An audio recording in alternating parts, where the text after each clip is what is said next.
Hey y'all, what's up? My name is Ty Misery. You're watching my channel, Mr. 14, and I'm here doing a review of Iyanla Fix My Life.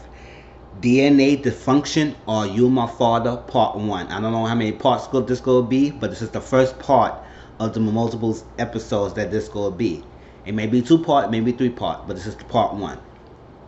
The title itself explains basically the whole scenario of what this going to be, but I'm going to talk about the breakdown and how to go. So it's basically we meet 3 boys.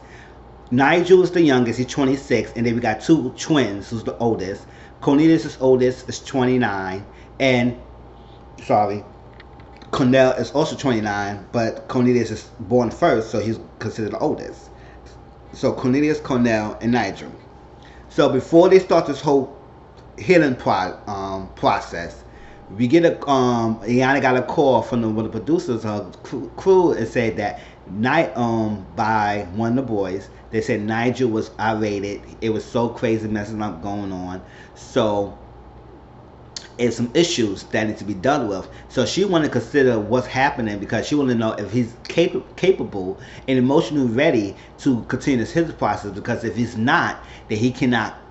She will recommend him to do this process if he's not ready, if he's not stable. So she, in order for her to be prepared to talk to Nigel, she went to talk to Cornell, who made that call. So Cornell said yes, he made the call to produce because he felt worried about his brother. Because last night they had a party, and during the party he was doing some recreational drugs. He was smoking cigarettes and he was drinking alcohol. And with that, he became very irate. He was overboard, he was belligerent, stuff like that. So, and basically Cornell think that Nigel want to kill himself. He said he's very suicidal. So that's a red flag, because when somebody, when they harm themselves and they have a history saying that, that's something that you should not take lightly. So yes, he went to call to get help and see how to help him. So she said, okay, she talked to him. He said, all right, that's how he was. He was very irate. He was belligerent. He wanted to kill himself. He was very suicidal. He was on drugs. So that's the story that Cornell went on with. So she went with Nigel. And Nigel had a whole complete story. Nigel said that no, he was not on drugs. He was not on influence. He was in the pain. He was a lot of pain. He was feeling down. He was going through some things. And he just was painful about it. He said he was throwing up blood and stuff like that. So she was saying, what made you throwing up blood? What happened? And he said 2 years ago, he's 26 now, 2 years ago, he was diagnosed of having prostate cancer. I was like, oh no, so young. So with the symptoms, or with the, because everybody died, and basically he would probably die faster because now he got cancer, and so he got this body of cancer weighing on him. So as his body is painful, his mind is like break it down and say like, I give up. I want to live. I don't want to live. I just want to move on. I don't want to live anymore. But he said he don't want to kill himself. He said he says that like it's an empty threat, but he don't really want to go through on killing himself. He say he wants to live, but he don't know how to live. So basically, he's just going through the motions each day while going through this. He said he don't have assurance, so he can't really keep up with the treatment that he would need to work on helping beating his cancer, like chemo and stuff like that. But he don't have it, so he going through it. So his body's shutting down, and he's dying faster because of it, because he's not taking care of it. So he's throwing up blood and stuff like that. So that's like crazy. He's advanced stages.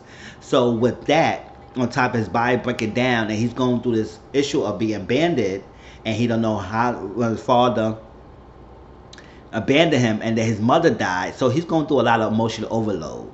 He's very close to his mom, and he said his mom died when he was 14 years old, and his mom was a heroin addict, so she was addicted to drugs herself. And when she died, it just left him alone, and the father was never around. So they basically was like orphans and not having anybody to take care of them.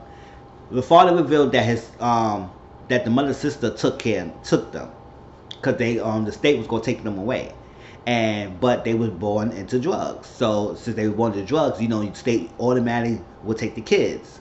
But the sister intervened and took the kids themselves. But I don't think they knew that story. They just all know that the mother died, he abandoned her, he was never there. So at the Iyanla said, I just wanted to see you differently. I just want to know, are you emotionally stable? Are you ready to face this fact? Because he said he wanted to know what happened. He wanted to know why his father is dead. That's what he's there for. So I'm good. I'm great. I was not in drugs. I'm not high. All that stuff. So I'm good. So he said yes, he's ready. He take it. He's ready to take care of the responsibility and handle the task of healing.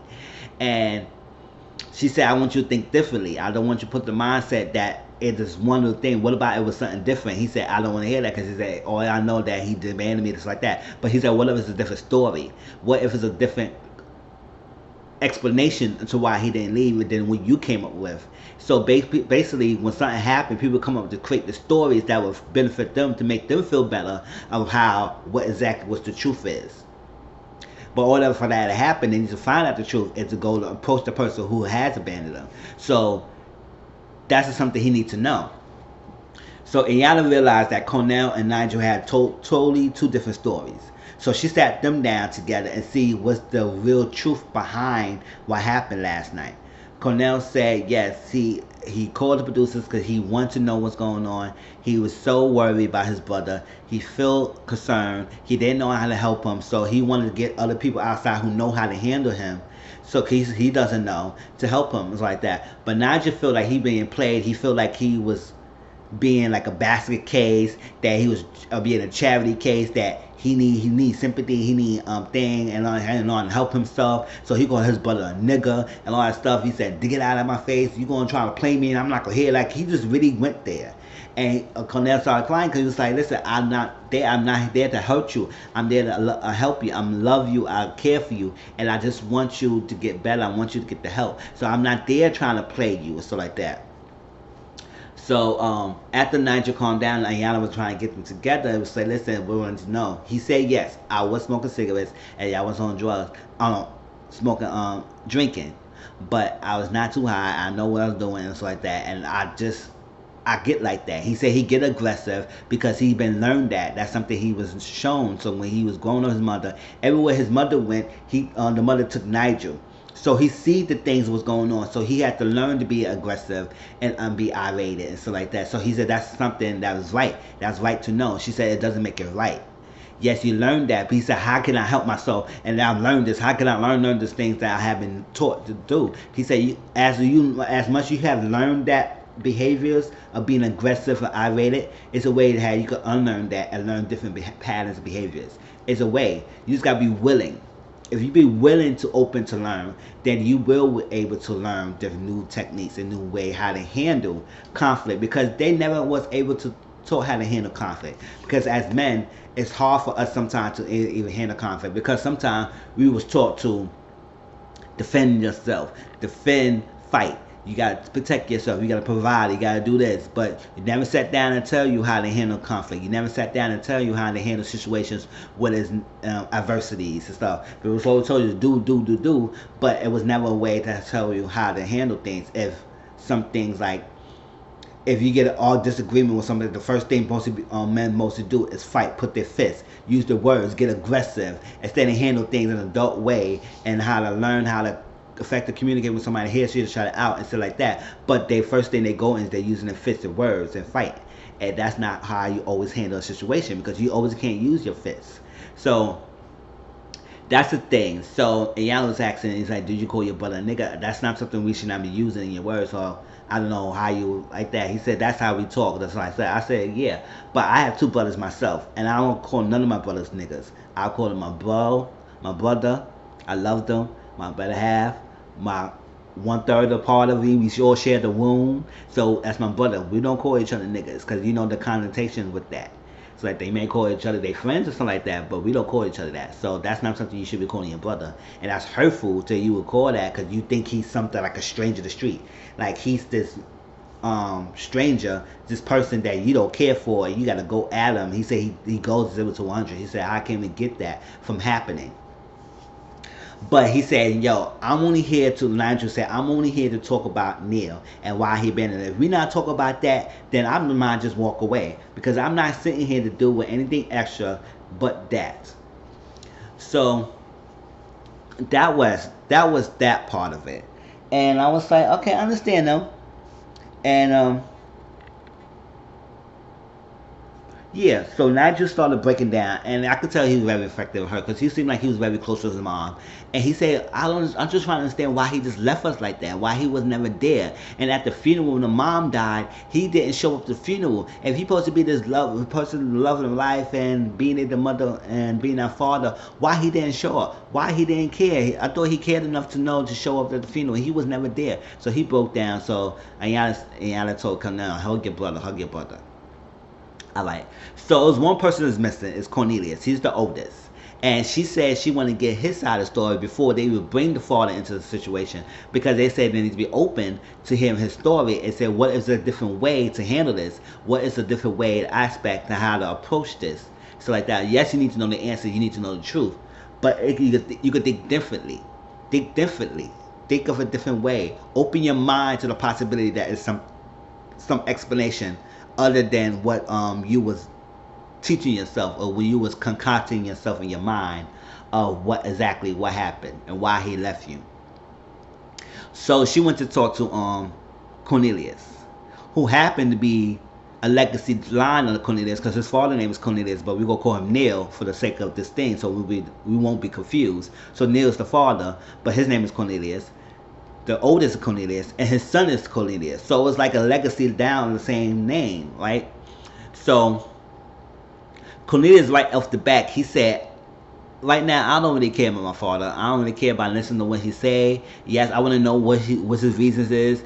If he don't have a reason I need to see, that's all. I don't want to hear anything more. Because yes, he was addicted to drugs, but that's the only he was giving me. It needs to be something more than that. And he said he got a lot of things on his mind other than real important stuff, or real things, real issues with the father. But Iyanla said your father abandoned and stuff like that. It's the real issue here too as well. So don't dismiss it. So you can really off the back tell that Cornelius have a shield around his heart, so guarded and so protected that any emotions is not getting out. So he feel emotionless to the possibility to be open to hear that. But as long as he will safeguard and protect his heart, everything around him will be falling apart unless he starts to feel the hurt and let himself to feel the hurt. But as long as he's not trying to feel it, or he will open the willingness to open up his heart to feel, that he would never get anywhere with this. All that stuff going on. She said, what exactly is going on in your life? So she sat with them one-on-one. And before she sat with one of them, she said, let's stand up, let's do this. He said, no matter what happened, this is what you do. I am my father's keeper. Basically, I have a father. He never abandoned you. The Lord upstairs never abandoned you. So no matter what the real father you have right now did to you, he never abandoned you. I am my brother's keeper. No matter what happened, y'all have each other. No matter what, y'all have each other in the bond. And I am a keeper myself. I am myself. I did something like that along the line. Basically, you protect your own self. You protect your heart. You are the man that you want to be. So for all three things, you can still have the relationship with the father who abandoned you. He's not here to father you, but he's here to have a relationship with you. On top of a relationship with you. That's something they need to understand. Because yes, they probably broken boys who want their father there to be the father to them and want to know why they left. But y'all grown men now. So maybe y'all probably passed beyond of getting that lost time that y'all had. Because it's been like 30 years, like 29, 30 years, something that he just abandoned them.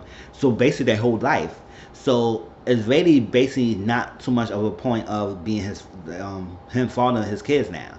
He just needs to have a relationship with them, at least if they open to have the relationship with him. Because it would say, what can they do? Iyanla asked him, what can he do to make it better? So you have a better relationship with the father. He said, to show up, to be present, and to be honest. But she said, he's here. He's here. And Cornelius was saying, nah, I don't want to hear that all stuff. So basically, if he's here, that doesn't make anything because I don't want to deal with that. I have another stuff. So she asked him what exactly was going on. He said, yes, the bandit of his father. And he said he explained a lot of his background about the abandonment of his father. He went to military or things that his mother died and stuff. So he learned to not to shut out. He learned to shut out his emotions, and from there, he expressing his feelings make him very uncomfortable. So when he do need to try to express his feelings, he get angry. So that anger comes out a lot, and he have a son. So one of the issues that he said he's going through is right now he's going through divorce. And he said the woman is divorcing him because one of the issues that she has with him is that he's been angry a lot. and his anger reaches out. So she asked him, "Did your son reach his age and see you angry, or even see the you being angry?" He said, "No, and that's not happening." He said, "How do you know?" He said, "I don't know. I'm close by. I could feel that the energy that was given off. If I could tell if he'd be affected by anger." But he said, "What if he just showing anger, but he had to go back and see it? Could that be a possibility?" He said, "It could be a possibility that he has seen my angry. So that's the reason why. Yeah, maybe he in the, she said maybe your son is somewhere sitting down saying that I don't want to be like him, because at the end of the day, you don't know the situation with your own father. Maybe his father probably abandoned him, and maybe he didn't have no old way to be with you, and then you is not there with your kid, because if you get divorced, maybe she wants to take the kid away, so you're not gonna be able to be there with your kid like that. So what can we do to think differently? You need to learn to feel the hurt, so you can be willing to get in the process." And I say yes, that's what you need to do. And I feel, because if he's the oldest, he feel like he needs to protect his brothers, but also there's an example, he could give an example. If he open up to willing to learn, then they could be open up willing to learn. So if he shut down and dismiss the process, then they gonna follow suit and dismiss the process. Alright, so then we get to finally meet with Neil. And this is why, like I said, the title itself explains this whole thing, why it's an issue, or why it's like his reason why he didn't have been there. So he came in and talked to Miss Iyanla. And he said he had been addicted to drugs himself. He'd been doing opioids and he'd been doing heroin. So addicted to drugs, just like the mother was. So he said when he first met the mother, she was a drug addict and he got introduced to it. And so since then he had been addicted to it. And he had been going back. He trying to get himself clean multiple times, but he hadn't been successful, because every time he trying to get successful, it falls back into the drugs. So it was a repeatedly pattern of picking drugs over his kids. 3 sons, handsome boys, 3 handsome boys, and it's like, wow, like how you raise these 3 beautiful kids, growing up being orphans and not have no guidance. Mother died, you not there, nobody to be there for them, and they had to grow up living in the streets. Nigel said he's been like in the streets, game bang and do stuff like that. All the things he do to survive. He has a daughter named Sapphire, and he don't want his daughter to go through what he went through. So it's like, wow. So Nigel said he has to do, not Nigel, Neil said he has been doing some criminal activity. The mother hasn't. She just only been doing drugs. He had been doing criminal activities. I think he went to jail one time and he got out. So that was that.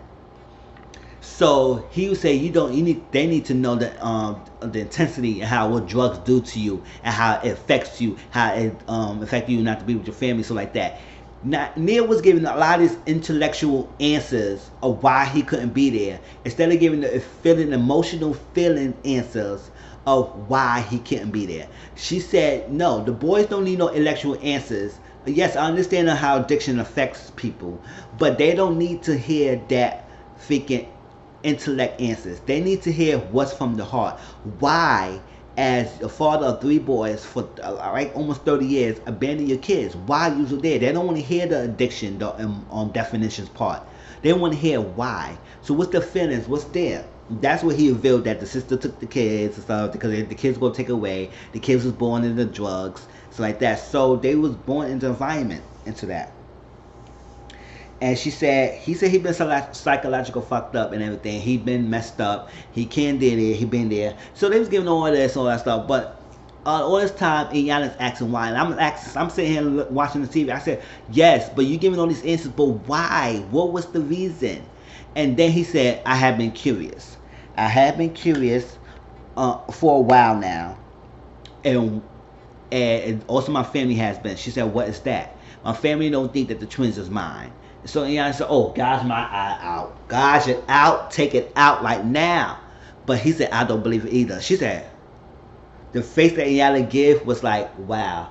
And that explains the reason why he wasn't there. So she said, don't you think that that thing you have in your mind that the kids may not be yours, the twins. He didn't say nothing about Nigel, because he said he wanted to have a special, good relationship with Nigel, especially Nigel. She said, why Nigel? Because Nigel been close to mom and he want to be there, so like that, whatever. So he never questioned the paternity of Nigel, but he just questioned the paternity of the twins. And he said when he first met his mom, their mom, she was doing sexual favors for money. So it was a guy that she was dealing with, one of the Johns, and he could be close to possibly. When he looked at him, he think the boy similar resembles him. And I said, oh wow. But I say yes, that explains it. You don't think the twins was yours, so you was never there to begin with. That's why it influenced your decision and why you didn't be there. She said they need to know that truth. And I understand, it's like, if you had this truth along with you, why you didn't handle that in the beginning? If you didn't think the twins was yours, why you didn't get the DNA test at then? Why waited all this long time and had this question in your mind that the boys were not there, so you skipped out their whole day life with this question in mind that the kids may not be mine. So the kids may not be mine, why am I wasting my time with them? So all this long time, the kids thinking that you was there, they think you their father, and we question that they might not be your kids. So it's like, wow, that this guy may not be their father and your father, especially the twins. He said nothing about Nigel. So it's like, then that explains it. She said they need to hear it. They need to hear that truth. You need to tell them that truth, that possibility that you didn't think that you denied the paternity of your twins. You didn't think they was yours, so you didn't have no emotional attachment or any emotional reasons to even be there for them, because you didn't think the twins was yours. And that explains it. That explains it. You don't have to say anything else. That explains it. Because you didn't think the kids were yours, so you wasn't there. So I was like, that confluence decision, if you're being there. He said that could be a possibility. That's a bit. I said that is a possibility. So she said they need to know that truth. They need to know. They need to hear from them through. You need to speak from them heart, not up here, from here, and speak that truth out in existence. That you didn't think you wasn't there because you didn't care for them. You didn't think they was yours. And since you didn't think they was yours, you didn't have no right to even raise them. And that was that. She said if they do tell the truth and open it up, then you need to be ready to hear their stories. Because do you know their stories? She doesn't know. She said, I don't think I'll be ready. She said, you better be ready, buddy cup, because they're going to come after you. You got to be ready. So like that. So Iyanla went to talk to the boys, the three twins, the twins and Nigel. And she told them that she just wanted to know the truth. What exactly? She said, it's all it's going to pieces, but it needs to know the truth. And the truth is, she told the boys, she said, the father came and explained to me that he don't think you two are his. And she said, Cornelia said, this is the first time I ever heard this. This is the first time I ever heard this. Like, I didn't know that. And even Cornell was like, wow, I didn't know that either. It's like, first time. So Iyanla asked him, it's like, do you still think you still care for your brothers, even though they may not be the same brother as the father? He said, that would be my brothers. He said, are you okay with that? He said, yes, I'm still okay. They be my brothers, even if they probably not my brother with the same father. So I was like, okay. So she said, we need to give you a DNA test. It will take 24 hours to get the results. And then based on whatever the results comes out, then explains, then we move forward. Because if the kid, if the results prove that he is the father, then he still needs to explain why he abandoned you. Now you had that unfreaking question that the kid's not yours. Now proving that it's yours. Now you need to step up, explain more. Now if the kids, if it doesn't prove that it is is not his, then it's a whole new ball game. He said, okay, now he's not my father, so what we could do? I raised all this my life thinking that this guy was mine, which still explains, because they always thought you was his father. So it got explained to my why you not, and why you didn't tell us this thing, and why you didn't even really explain or even come get us and explain this and even get this happening and fix this out early on, so we won't be thinking that you our father and we could just nip this in the butt and move on. Because the preview next week, Cornell said, listen, I don't want to hear nothing else. I want to hear the results. Because if it's not my father, ain't no sense in doing this healing process with him. And I feel the same way, because he's not my father. What's the point? What is the point? I mean, the point is because the one person you thought that was your father was abandoning you, so you feel an abandonment. But it will shed some light into how you approach this, if he is your father or not. But the paternity test will not be revealed till next week, to second part. So we wait till next week till we get the results of if Neil is the father of the twins. So please tell me what y'all think about this episode. It was really good. Please like, comment, subscribe to my channel, and stay tuned to next week of the paternity results. And stay tuned. Alright, peace.